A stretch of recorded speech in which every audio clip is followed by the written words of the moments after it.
Welcome to this explainer.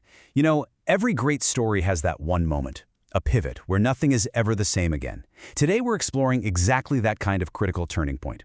I want you to picture a quiet, really solitary scene. Jesus is praying alone. He's stepped away from the roaring, demanding crowds to just have a moment of complete stillness, right before literally everything changes. Okay, let's dive into this. This right here is the inciting incident of our whole narrative. All the miraculous healings, the calm storms, the multiplied bread, it has all been building to this inescapably personal moment. Jesus turns to his closest followers and he asks them this incredibly simple yet heavy question. Who do you say I am? It's no longer about the rumors echoing through the countryside, right? It's about what the people who have witnessed his power up close actually believe. So the disciples start reporting what the crowds are whispering. And the crowds have these high but ultimately inadequate theories. They think, well, maybe he's John the Baptist, or Elijah, or another great prophet of the past returned to life. They can absolutely sense his magic, but they just can't quite name it. But then, Peter reaches higher. In this triumphant moment of clarity, honestly, it's like watching our protagonists finally uncover the grand truth of the story. Peter speaks for all of them and declares, God's Messiah, the Christ, the long-awaited deliverer. But then, something totally unexpected happens. Right after this monumental confession, there is zero victory lap. Instead, Jesus gives them a strict command to absolute silence. He essentially warns them, keep this a total secret. Why? Well, because the word Messiah in first-century Judea was an incredibly loaded term. If the crowds hear it, they're going to start a premature uprising based on a complete misunderstanding of his mission. Before that title can be proclaimed out loud, it has to be entirely redefined. Now, what's really interesting about this is how Jesus completely shatters the expectations of his time. It's a massive narrative twist. See, the expected Messiah was supposed to be this conquering king, a military deliverer in the line of David who would forcefully drive out the Romans and restore political independence. But the actual Messiah in this story, Jesus reveals that he must suffer, be rejected by the elders and chief priests, and be killed. He takes the glorious title they just gave him and immediately binds it to suffering and death. The text delivers this really heavy, somber reality. The Son of Man must suffer many things and be rejected, and he must be killed. This is actually the first of three major predictions he makes on this journey to Jerusalem, and it absolutely bewilders his closest friends. The glorious, triumphant deliverer they just confessed, and this suffering, rejected figure Jesus is describing, those two things seem totally, entirely incompatible in their minds. I want you to really notice one specific word here, must. The divine necessity. This suffering isn't presented as some unfortunate derailment of the story. It isn't a mistake, it's not a risk, and it isn't a tragedy. It is the actual intended divine mission.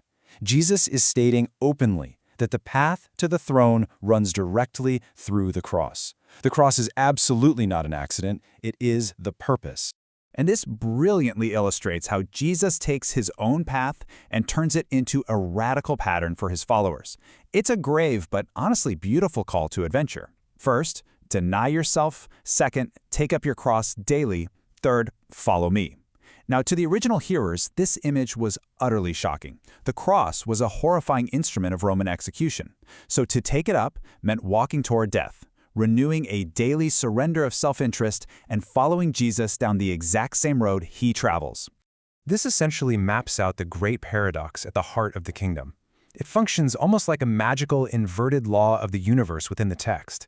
If you are grasping and clawing to protect yourself and save your life, you are going to lose it. But if you are willing to lose your life for Jesus' sake, to completely surrender your self-rule, you will actually save it. The way up is down. Self-sacrifice brings true life. It runs directly counter to every single natural human calculation.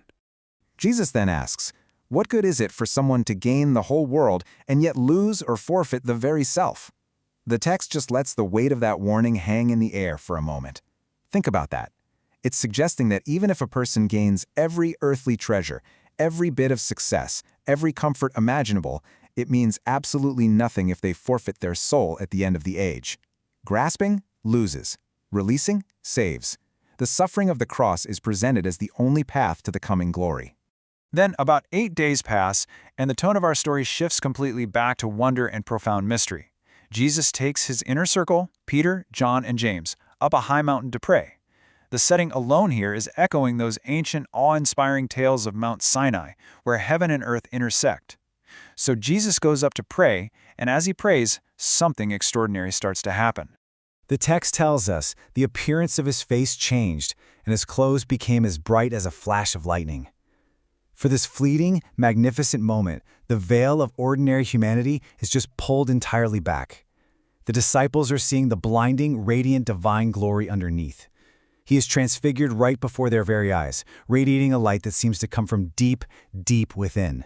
Let's move on and see how this builds, because suddenly, two legendary figures appear in glorious splendor right next to him.